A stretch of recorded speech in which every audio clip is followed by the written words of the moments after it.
Hello, Aquarius. How are you? Welcome back. This is Sarah from Divinely You, and this is your weekly oracle and energy report for this week of the solstice. Today is the solstice, the longest day of the year. And in the Northern Hemisphere, it's also the beginning of Cancer season, which is water sign. And I know how much Aquarians love water signs because I love them. Ha!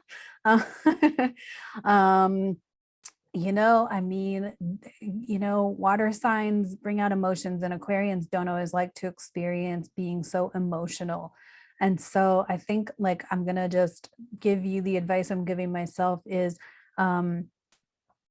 choose to have it go differently. Be more expressive with your emotions. Don't be afraid to share what you're feeling with other people. And kind of open up and allow that to come out. If you're feeling sad about something, like maybe you need to just share that with someone, with the person that you're sad about. Yeah, of course, Saturn is still retrograde in our sign. And so lots of lessons coming up and whatnot. Lots of things around like the immediate environment with Venus in Taurus. And I know that's been coming up a lot lately.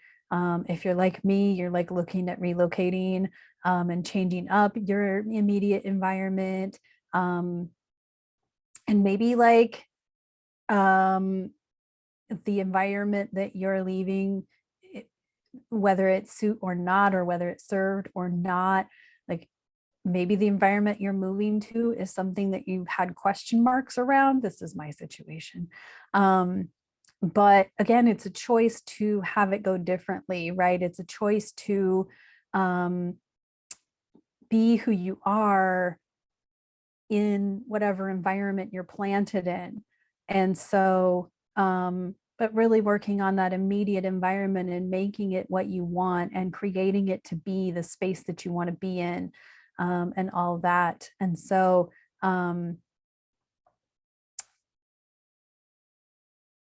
we of course still have Jupiter in Aries, so we're writing new stories. And so, I know one of the astrologers that I follow did say something this week about returning to old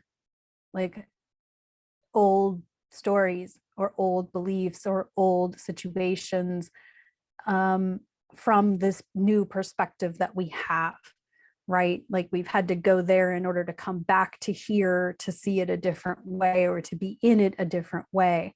And so there may be some of that coming up for you. It just really feels like this is about immediate environment and really like being safe and secure emotionally in whatever environment you're planted in. The divine guidance guides us to where we're located geographically or what environment we're in. But it's always our responsibility of how we choose to be or show up in that environment. And so it really feels like there's a lot going on for Aquarius. So let's pull from the ancient feminine wisdom, see what the goddesses and heroines have to share with us with Aquarius. I love being an Aquarius. I won't lie. Like the more I've learned about it and the more I embrace who I am, the more I love being an Aquarius. So I hope you love being an Aquarius too. We're the crazy ones, right? So we got, let me right side up the card. That would probably be helpful. Echo, which is the card of unrequited love. Ooh, I like this. I really like this. Unrequited love.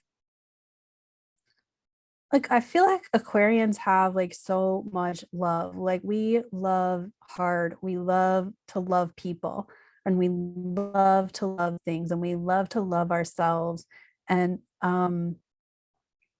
like, I feel like, that's where this is with the environment, right? Like, no matter what environment you're in, you can still love yourself. You can still show yourself unconditional love. You can still be loving, and you're still lovable no matter what environment you're in. Let's get a little help from the Sacral Chakra Oracle deck, one of my favorites by the Xen Goddesses. I love using this deck. The artwork on it to me is just stunning. Let's see what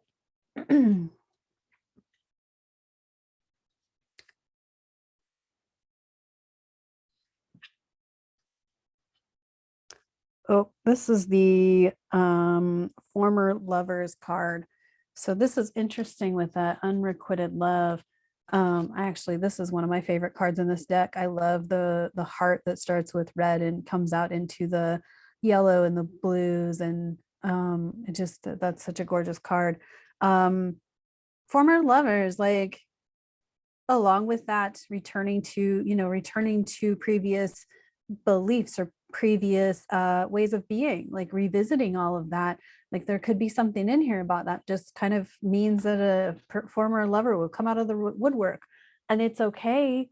And it's okay to not go back to that person, or to go back to that person if that person aligns. But I think that speaks to alignment, right? Like, this is, it's if there's something about that person that does not align, like, you got to honor yourself, right? You can be loving to that person, to yourself and all of the things, and still, like, have maybe it's a reconnection to a friendship.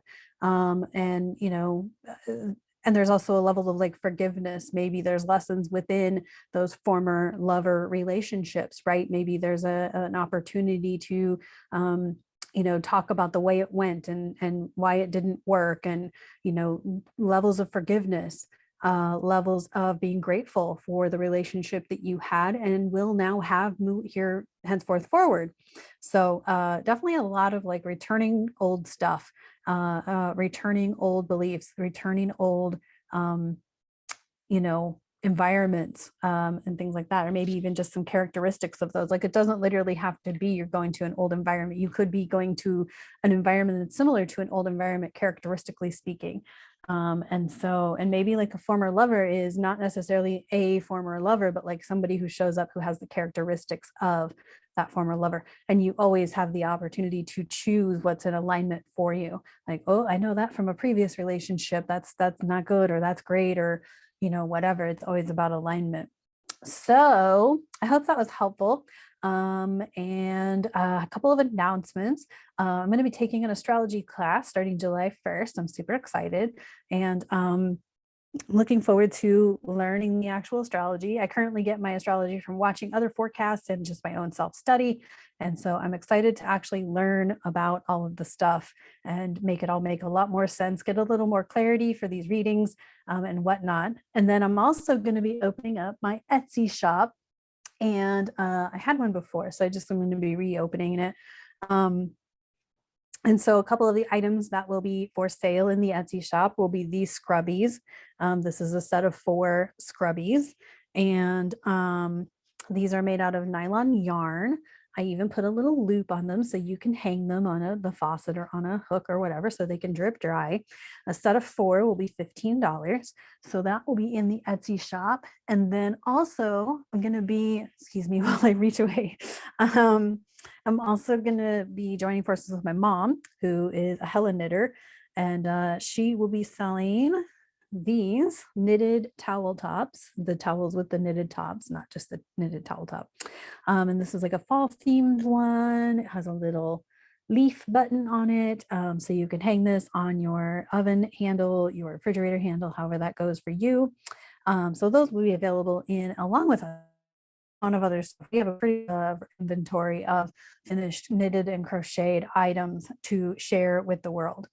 So I will be dropping that link as soon as I get the Etsy shop back online. And I appreciate you so much for tuning in. Please leave me a comment. Let me know if this video resonated or not resonated or whatever. I appreciate your feedback. I appreciate you, sending you a ton of love, and have a great week. Stop recording.